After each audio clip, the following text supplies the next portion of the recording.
Oh my. So Stranger Things, you know it, I know it, God knows it, Dogs knows it, Pac-Man knows it, the entire 80s culture nostalgia knows it, Mega Man knows it. Basically everyone knows this show, so I figured that I'd talk about it.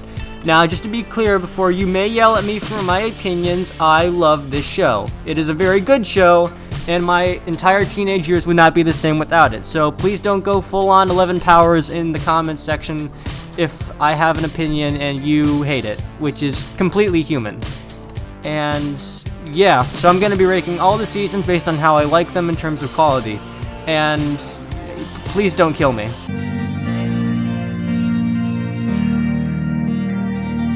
This is really where the show started, and when it did, it became one of the most talked about things of 2016. Along with the new president. I'm pretty sure not many people are going to argue with me when I say that this is the best season of the show, but hey, that's just me. The only thing that kind of mildly annoyed me is like the death of Barb, which seemed kind of unnecessary and rushed. Hashtag justice for Barb. Oh yeah, and this is where we get into the tradition of Stranger Things killing off all the characters whose names start with B. You'll see what I mean in a minute. Overall though, there's really nothing to complain about. There's not a single bad performance in the first season. It honestly seems a bit weird that seemingly the best actors in the show are the youngest ones.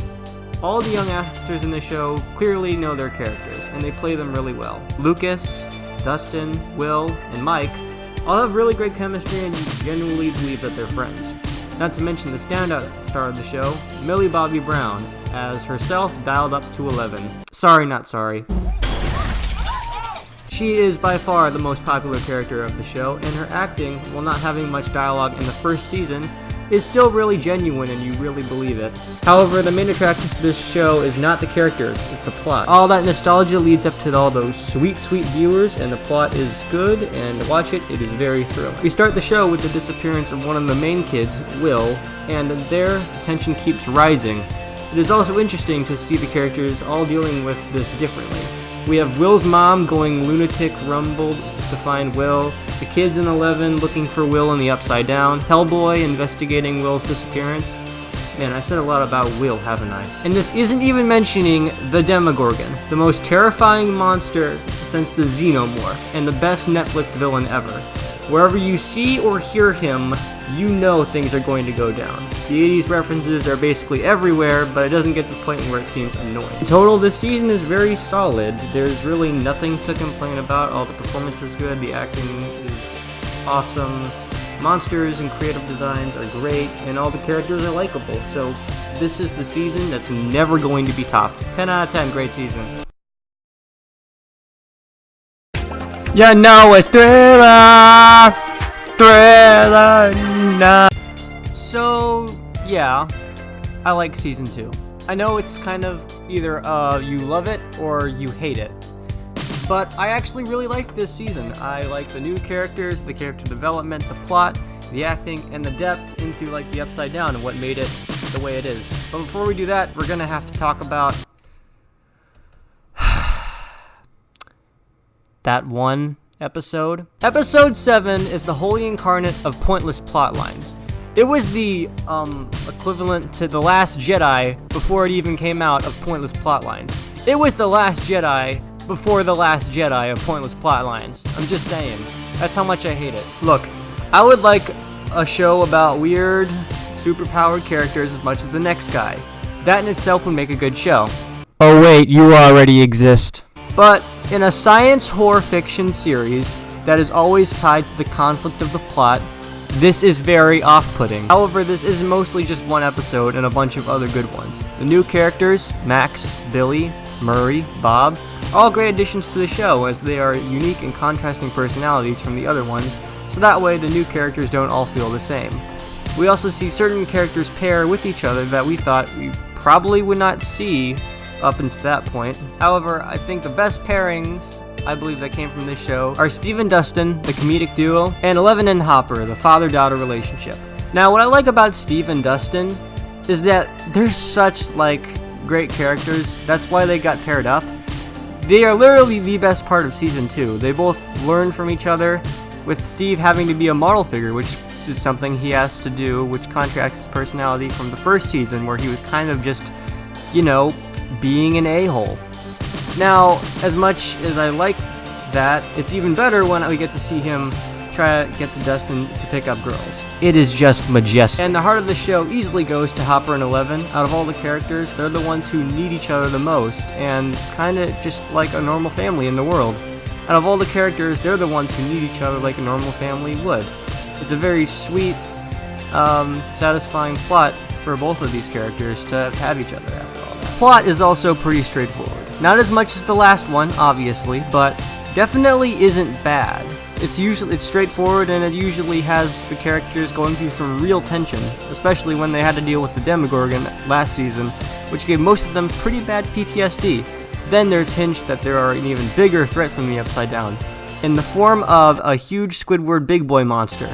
So, all the characters slowly discover that the big boy monster is coming to Hawkins. So yeah, on point pretty much. All except for the 7th, obviously. You suck, 7th. Get out of my face. Get out of my face! Knowing that there's a bigger threat from the Upside Down really builds tension for the show, and I really like the fact that Will turned out to be a spy. His acting in the one hospital scene was just the greatest. Give Noah an Emmy for the love of 8 out of 10. Everything's great, 7 sucks. We're coming here! Just for one. You know what? I'm done. No more. No.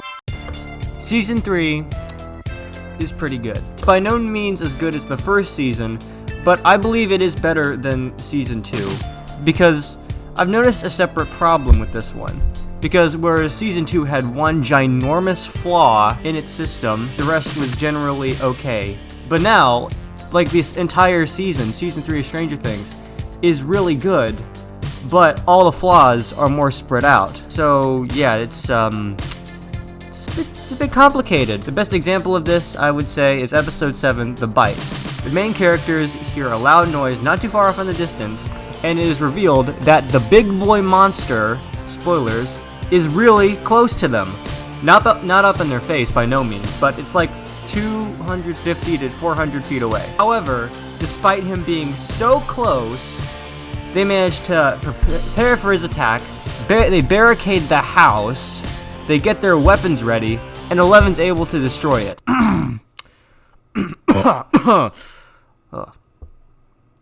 Are you kidding me? What the big boy monster is outside the house? It would, at the very most, take him like a minute to get there.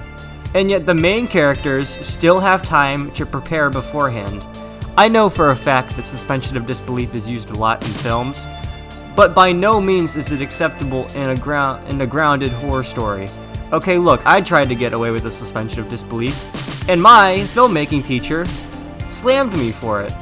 Well, actually, no, he just admitted what I said was stupid. Unless Eleven used their telekinetic powers to help them keep distance, this makes absolutely no sense. However, despite there being more flaws in this season, I believe there's more to love overall than Season 2. Because Season 2 honestly seemed kind of bland in some places.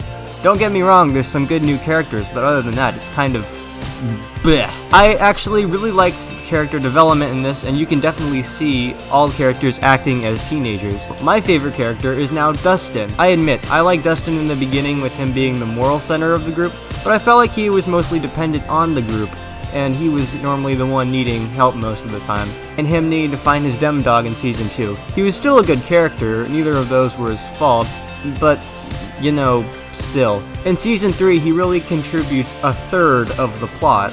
He's more or less the leading man of the series, in my opinion. Yeah, Hopper didn't really do much, all things considered. He only had one cool fight scene, and that's it. Dustin literally breaks into a Russian base, learns that the Russians are trying to open the gate to the Upside Down, has his friends captured, and literally breaks in there to rescue his friends using a taser. Guys, Dustin's a stud. But however, besides that, we get to see him with Steve, which is basically the best duo in the entire show. Steve is best mom. The way the kids transition into their teenagehood, like I said before, is really convincing. Seeing them apart at the beginning, diverging into their own separate paths, and then coming back together, only to then split apart somewhat again, It's really, really heartfelt and kind of impacts you in a way you probably wouldn't have expected to. And this season is arguably the most depressing and funniest, with lines like this. I'm proud of you. Proud of me for getting fired. That you stood up for yourself. As well as lines like this. Oh man, now this is what I'm talking about. Todd father? Oh, screw Todd. Steve's her daddy now. The season really delves into what the characters want and helps solve their issues. By no means is this like the end of the show, but still, it's a very, very touching ending to a good season. Now, I know there's some controversy going around about like the formula is getting old and how it's kind of a bit meh, but I really like this season, as well as it probably having the best creature designs out of everything. I mean, honestly, the scary Fudge Boy Big Boy monster is really convincing. I mean, look at him. Are you not terrified? Are you not terrified? So yeah, there's more stuff to like, but there is good flaws. But it is a never-ending journey. 8.6 out of 10.